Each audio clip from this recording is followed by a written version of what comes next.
जय हिंद to all the officers. कैसे हो आप लोग? उम्मीद करता हूँ बहुत ही अच्छे होंगे। मेरा नाम है प्रतीक। दोस्तों, आज का जो टॉपिक है, मुझे थोड़ी जलन भी मच रही है बट मुझे बड़ी खुशी भी हो रही है। टॉपिक ही कुछ ऐसा है क्योंकि हाल ही में जो हमारी जो union finance minister Nirmala Sitharaman ji है, इन्होंने यहाँ पे अनाउंस कर दिया है पब्लिकली कि भैया नेशनल पेंशन स्कीम यहाँ पे वात्सल्य एनपीएस वात्सल्य आपका यहाँ पे लॉन्च हो चुका है। तो भाई खुशी की बात है।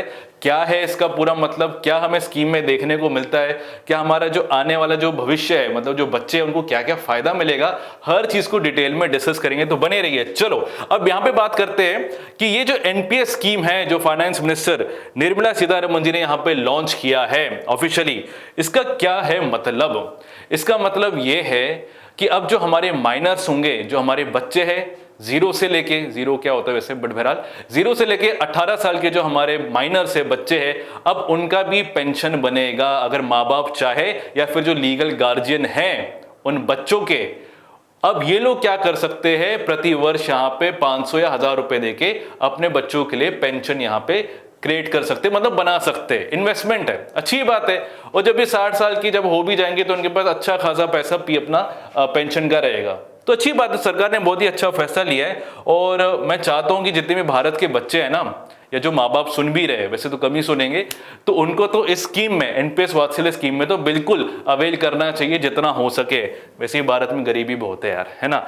अगर अभी भी इसका फायदा लोग नहीं उठाएंगे तो क्या ही मतलब है कि नहीं। चलो अब यहां पे बात करते हैं कि ये जो आपका स्कीम है सबसे पहले नजर में आया था जब अभी हाल ही में जब यूनियन बजट यहाँ पे फाइनेंस का निर्मला सीतारमण ने रखा था, उसी में इन्होंने बात की थी कि हम यहाँ पे एनपीएस वात्सल्य स्कीम बच्चों के लिए लाएंगे फॉर द पेंशन।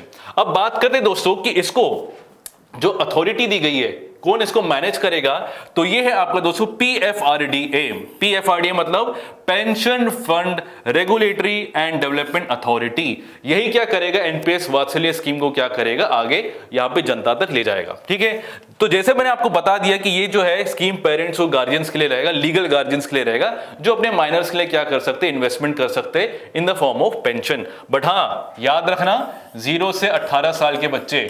तो अगर आप अपने आप को 22 साल का समझ रहे हो और अपने आप को भी बच्चा समझ रहे हो, वैसे मैं भी अपने आप को समझते ही है, तो आप इसको अवेल नहीं कर सकते हो। ठीक है, तो खुश मत होना ज्यादा। नेक्स्ट यहाँ पे बात करते दोस्तों, थोड़ा सा हम एनपीएस वात्सल्य की बात करते कि कौन इस स्कीम में अकाउंट बना सकता है। तो सबसे पहले कि आपको तो पहले इंडियन सिटीजन होना जरूरी है। बट क्या एनआरआई यहाँ पे अप्लाई नहीं कर सकते? बिल्कुल अप्लाई कर सकते हैं आप। बाहर अगर नॉन रेजिडेंशियल इंडियन हो, बाहर कहीं रह रहे हो, तो आप भी एनपीएस वात्सल्य स्कीम बना सकते हो अपने बच्चों के लिए। अच्छी बात है। अब यहाँ पे बात करते हैं कि चाइल्ड आपका अंडर 18 होना चाहिए। तो 22 साल को अपना बच्चा मत समझना, ठीक है। ये लीगल गार्जियन, ये भी बहुत इंपॉर्टेंट है। कोई भी हम होते ना, जब जाते हैं स्कूल में जाते हैं, पेरेंट टीचर मीटिंग होती है, तो किसी भी जो माँ बाप को हम बना के लेके चले जाते हैं, है ना, जो ठेले वाले अंकल होता है उसको हम ले जाते हैं एज अ बाप बना के। तो वैसा मत करना, ये लीगल गार्जियन आपका होना बहुत ही जरूरी है। और जैसे ही आपका बच्चा दोस्तों 18 साल का हो जाएगा, फिर बाद में क्या होगा, जो एनपीएस आपका वात्सल्य स्कीम है ये ऑटोमेटिकली कन्वर्ट होके फिर ये नॉर्मल आपका एनपीएस अकाउंट में कन्वर्ट हो जाएगा। तो ये भी याद रखना, ऐसा नहीं 18 साल के हो गए तो एनपीएस वात्सल्य आपका चल रहा है, नहीं, ये आपको कन्वर्ट होके आपका रेगुलर जो आपका एनपीएस अकाउंट होता है उसमें ही चेंज हो जाएगा। चलो अब यहां पे बात करते हैं। कई लोग बोलेंगे सर एनपीएस भी हमें नहीं पता है। ठीक है, तो भैया नेशनल पेंशन स्कीम ये एक ऐसा सिस्टम है, ये आपका पेंशन के लिए बनाया गया। ठीक है, आपको क्या करना, वक्त वक्त में इसमें प्रति वर्ष आपको कुछ पैसे डालने, और जब आप रिटायर हो जाओगे सरकार आपको पैसा दे देगी जितना बनता है। तो ये आपका रिटायरमेंट प्लान होता है ना। अब मैं क्यों बोल रहा हूं कि कई लोग ऐसे होते हैं जिनको नहीं पता होता है, तो मैं उनकी मदद कर रहा हूं। चलो अब यहां पे बात करते हैं इसकी क्या क्या की फीचर्स है। तो हमें यहां देखने को मिलता है कि भैया आपको मिनिमम प्रति वर्ष कितना यहां पे पैसा लगाना है माँ बाप को, तो यहां पे लगभग मिनिमम 1000 रुपए आपको 1 साल में देने हैं। इस स्कीम के तहत अकाउंट में पैसा जमा करना है, और इसका कोई अपर लिमिट नहीं है। अब जितना चाहो 1000, 2000, 5000 आपके ऊपर है, बट मिनिमम तो आपको इतना 1000 रुपए प्रति साल देना है बच्चों के अकाउंट में। ठीक है, और ये आपका कंपाउंड इंटरेस्ट को क्या करेगा, फॉलो करेगा। मतलब कि जो आप पैसा डाल रहे हो, मतलब कि जो आपका इनिशियल अमाउंट जो आप पैसा डाल रहे हो और जो पैसा इंटरेस्ट का बनेगा, ठीक है, ये सारा का सारा आपका कंपाउंड फॉर्म में ही आपका क्या करेगा, आपको रिटर्न देगा। तो ये अच्छी बात है। कोई भी भैया पैसा, to be very much honest, अगर कंपाउंड इंटरेस्ट को फॉलो कर रहा है ना, जो कि इन्वेस्टमेंट में नॉर्मली होता है, तो भैया उस पर पैसा लगाना ही चाहिए, ठीक है।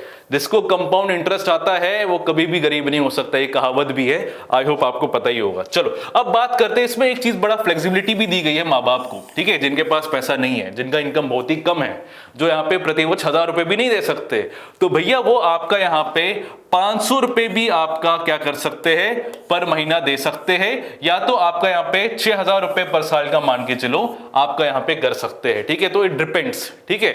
इससे क्या होगा ना दोस्तों, जितना ये स्कीम लोगों में फैलेगा, माँ बाप में फैलेगा, लीगल गार्जियंस में फैलेगा ना, उतना आने वाली पीढ़ियों को ही फायदा होगा। तो सरकार तो चाहती कि जितना हो सके ना हम यहाँ पे जोड़े लोगों को, कि आने वाला हमारा जो भविष्य है, that is the future of India, the youngs, ये हमें क्या करे, अच्छा यहाँ पे आउटफिट दे, है ना।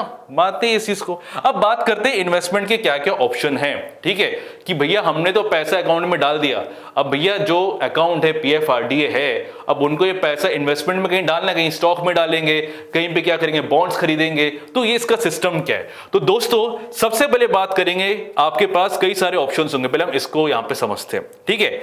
सबसे पहले आपके पास ऑप्शन है, माँ बाप के पास क्या ऑप्शन है कि यहां पे वो क्या कर सकते हैं, ऑटो चॉइस। ऑटो चॉइस का क्या मतलब है कि अगर पेरेंट्स चाहे, जब वो अपना अकाउंट बनाएंगे पैसों का, तो वो क्या चाहते हैं कि भैया यहां पे वो अग्रेसिव अप्रोच चाहते हैं कि मैं यहां पे जो पैसा 75% इक्विटी में लगा दूं, या वो चाहते हैं कि भैया मॉडरेट लेवल पे मैं यहां पे अकाउंट खोलूं जहां पे मेरा पैसा 50% इक्विटी में जाएगा। इक्विटी की बात अगर कर रहा हूं तो स्टॉक की बात हो रही दोस्तों, ठीक है, नॉर्मली यहां पे स्टॉक की बात हो रही है। मैंने यहां पे अकाउंट में पैसा डाला इस एनपीएस अकाउंट में, ठीक है, अपने बेटे के लिए, ठीक है। अब वो जो पैसा मेरा है, मैं क्या चाहता हूं कि उस पैसा का 75% मैं स्टॉक में डाल दूं, 50% स्टॉक में डालूं, या मैं लेस रिस्क लेके यहां पे कंजर्वेटिव बन के मैं 25% इक्विटी में डालूं। तो ये आपके पास ऑटो चॉइस है, ठीक है, ये आपके ऊपर है।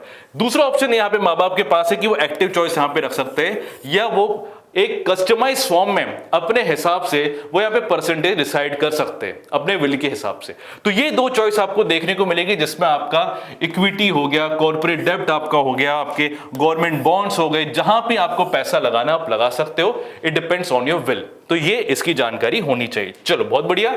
अब यहाँ पे बात करते हैं विड्रॉल रूल्स, जो कि बहुत यहां पे इंटरेस्टिंग बात है। पैसा तो हमने लगा दिया, अब हमें पैसा चाहिए भी तो है, विड्रॉ भी करना है, बट क्या ऐसे आपका विड्रॉ होगा? नहीं होगा, थोड़ा ठंड रखो। तो यहां पे क्या है दोस्तों, पहले हम इसको मिटा देते हैं, है ना। भैया आपने एनपीएस वात्सल्य अकाउंट बना लिया बच्चे के लिए, ठीक है। अब उस अकाउंट को बनाने के लगभग 3 साल बाद क्या आप पैसा निकाल सकते हो? बिल्कुल निकाल सकते हो। ये एक पार्शियल विड्रॉल में जाएगा, ठीक है, और लगभग आप 25% आप क्या कर सकते हो, पैसा विड्रॉ कर सकते हो जो आपने पैसा इन्वेस्ट किया है। तो ये जानकारी होनी चाहिए। अब ये क्या है ना, ये पैसा आपको तभी मिलेगा कुछ सर्टेन कंडीशंस में। अगर मान लो आपके बच्चे को एजुकेशन चाहिए, मेडिकल ट्रीटमेंट चाहिए, या फिर कुछ सीवियर अगर इशू होता है, तो आप यहाँ पे 75% भी क्या कर सकते हो, क्लेम कर सकते हो। But there are certain situations. तो ये पार्शियल विड्रॉल की बात हो रही है। अकाउंट बनाया आपने, उसके 3 साल बाद पैसा निकाल लो, बट कुछ कंडीशंस है ना, इसको फॉलो करना है। नेक्स्ट यहाँ पे बात करते हैं दोस्तों, अगर आपके बच्चे ने 18 साल यहाँ पे कर लिया है पूरा पार, तो अब जो भी अमाउंट है आपके अकाउंट में आप उसको पूरा विड्रॉ कर सकते हो, ठीक है। लगभग यहां पे 2.5 लाख तो मान लो, है ना। आपका यहां पे 2.5 लाख तक पैसा बन गया है, 18 साल के आप हो गए हो, तो आप पूरा पैसा क्या कर सकते हो, एंटायरली विड्रॉ कर सकते हो। बट अगर पैसा 2.5 लाख के ऊपर चला गया है, अगर 2.5 लाख तक है, 18 साल के हो गए, पूरा पैसा निकाल लो, कोई दिक्कत नहीं है। बट अगर आप मान लो कि आपका जो 2.5 लाख का पैसा है वो आपका ज्यादा चला गया है, 18 साल के भी हो गए हो, तो आप उसका सिर्फ 20% ही क्या कर सकते हो, विड्रॉ कर सकते हो। और जो बाकी का पैसा है वो आपका एनपीएस के रेगुलर अकाउंट बनने में चले जाएगा, क्योंकि अब 18 के तो हो गए हो। तो ये इंपॉर्टेंट आपके लिए बात बन जाती है। बट अगर मान लो कि आपके बच्चे की डेथ हो गई है, मान लो, नहीं मानो ज्यादा हो गया, ठीक है, मान लो अनफॉर्चुनेटली कि किसी भी बच्चे की यहां पे डेथ हो जाती है, तो यहां पे जो पूरा का पूरा पैसा है, कभी कभी फ्लो में क्या बोल देता हूं मैं, है ना, तो जो भी पैसा है वो नॉमिनी में चले जाएगा, ठीक है। जो भी लीगल गार्जियन है, जो नॉमिनी है इस अकाउंट होल्डर का, बच्चे का, उसके पास पूरा पैसा जाएगा अगर किसी बच्चे की अनफॉर्चुनेट डेथ हो जाती है। अगर मान लो कि गार्जियन की अगर डेथ हो जाती है तो नए गार्जियन को यहां पे चुना जाएगा जो कि फुल्ली केवाईसी आपका अच्छे से वेरीफाइड होगा और उसको पैसा यहां पे दिया जाएगा। बट अगर मान लो दोनों माँ बाप कि अगर मान लो डेथ यहां पे हो गई है, लीगल गार्जियन की भी आपका यहां पे अगर देख लो हो गई है, जो असाइन किया गया था नॉमिनी है, तो फिर दूसरे किसी को यहां पे रखा जाएगा और उसको यहां पे 18 साल तक कोई भी पैसा यहां पे नहीं देना है, सरकार पूरा देख लेगी। पर जैसे ही वो 18 साल का बच्चा हो जाएगा उसके बाद में फिर वो आपका क्या होगा, वापस रेगुलर अकाउंट में आ जाएगा। ठीक है, तो ये पूरा सिस्टम आपका विड्रॉल का है। आई होप आपको इसकी जानकारी पूरी हो गई है। चलो अब बात करते हैं, ये एक इंटरेस्टिंग पीआईबी का मुझे ट्वीट देखने को मिला था इस टॉपिक के रिगार्डिंग, खासकर चंडीगढ़ का ही है। यहां पे बोला जा रहा है कि अगर आप अपने बच्चे का लगातार 18 साल तक एनपीएस अकाउंट में पैसा डालते रहोगे तो एक ऐसा टाइम आएगा जब वो 60 साल का होगा, वो लगभग करोड़पति आपका बन सकता है। बिल्कुल आपने सही सुना है, करोड़पति मतलब कि अब इतना आगे 50 साल तक जाओगे तो फिर तो करोड़ का भी क्या करोगे, वो लाखों में बनेगा आपका। ठीक है, बट चलो आइए बात करते हैं कि अगर आपने यहां पे कंट्रीब्यूशन दिया है, मान लो साल का 10,000 अपने बच्चे के अकाउंट में, ड्यूरेशन 18 साल मान लो आप, ठीक है, तो इसके हिसाब से देखा जाए तो आपका यहां पे 5 लाख का आपका यहां पे कॉर्पस बनेगा, आपका यहां पे पैसा जमा होगा। ठीक है, ये आपका रेट ऑफ, अब देखो आपका रिटर्न कितना 10% के हिसाब से।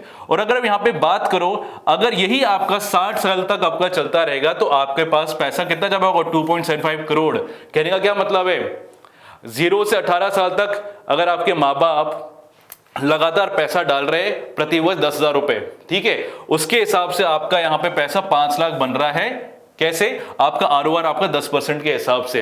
अगर यही सेम पैटर्न अगर आपका 60 साल तक अगर चलता रहेगा तो पैसा कितना जमा हो रहा है, लगभग 2.5 करोड़, मतलब 2.75 करोड़ आपका है। तो एक एस्टिमेशन है, इसकी जानकारी हमें होनी चाहिए। ठीक है, चलो अब यहां पे दोस्तों बात करते हैं, हमने इस सारे टॉपिक को बड़े अच्छे से यहां पे क्या कर लिया है, समझ लिया है एनपीएस वात्सल्य अकाउंट क्या है और इसके क्या क्या फायदे होते हैं। अब आपको मुझे बताना है, अब एनपीएस जो स्कीम आई थी, एनपीएस जो स्कीम आई थी, ये कौन से वर्ष में लाया गया था सिटीजन्स के लिए। फिर ध्यान देना, यहां पे सिटीजन्स की बात कर रहा हूं। क्या ये वर्ष 2009 में आया था, 2011 में आया था, 2004 में आया था या 2015 में आया था। ठीक है, तो मुझे जल्दी से बता दो कमेंट करके इसका सही आंसर क्या है। और अगर वीडियो इन्फॉर्मेटिव लगा जरूर शेयर कीजिए, लाइक कीजिए और सब्सक्राइब करना दोस्तों ना भूलें।